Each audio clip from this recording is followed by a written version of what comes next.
In 1948, a fighter pilot pursued a mystery speeding craft, but then it vanished into thin air. George F. Gorman.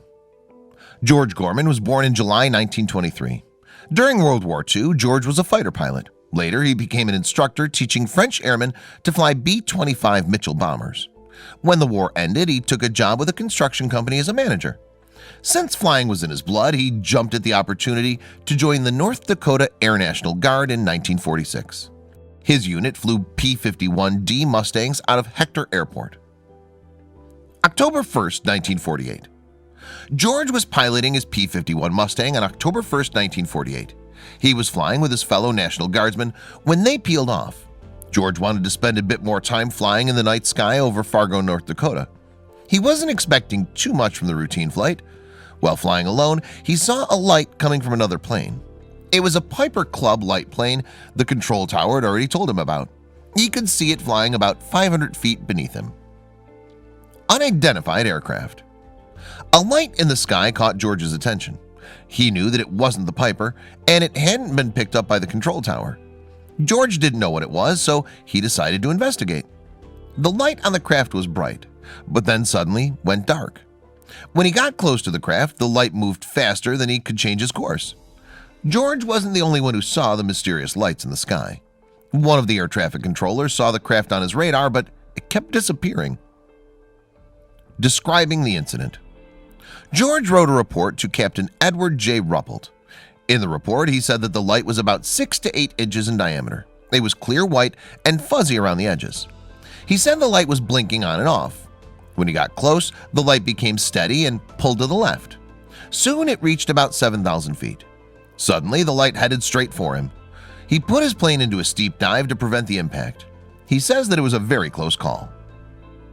Looking up. After his dive, he looked up and saw the object about 500 feet above his cockpit. Suddenly, the light executed a sharp turn and was heading for George again.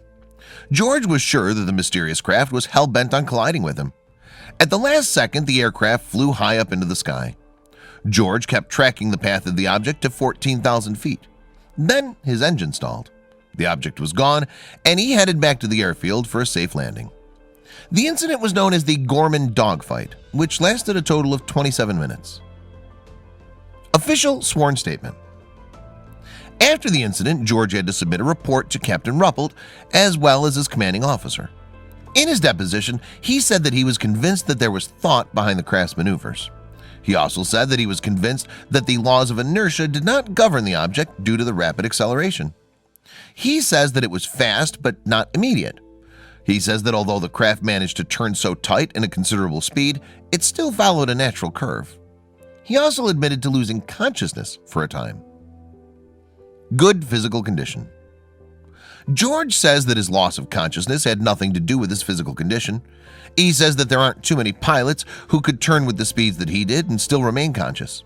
He found it strange that the object was able to outturn and outspeed his aircraft. He says that somehow the craft was able to attain a steeper climb than him and maintain a constant speed. Fortunately, people didn't think his story was just a delusion. The two men in the tower were able to back up his story. Story from the tower. The two men in the tower backed up George's story about the object's high rate of speed, and they described the light the same way that George did. The man who was flying the Piper earlier saw something too and backed up the story as well. Denial. For some reason, the investigators didn't want to believe George, even though he had people to back up his story.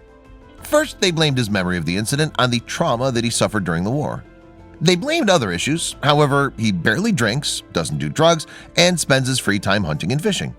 Many people believe that the government believes George, but they're trying to cover up what really happened out there that night. If it were a UFO that George was in a flight fight with, the government wouldn't want anyone to know. Check out these other videos from Let Me Know. If you haven't made the move to subscribe to our channel, all you need to do is click on that red subscribe button. Thank you for watching.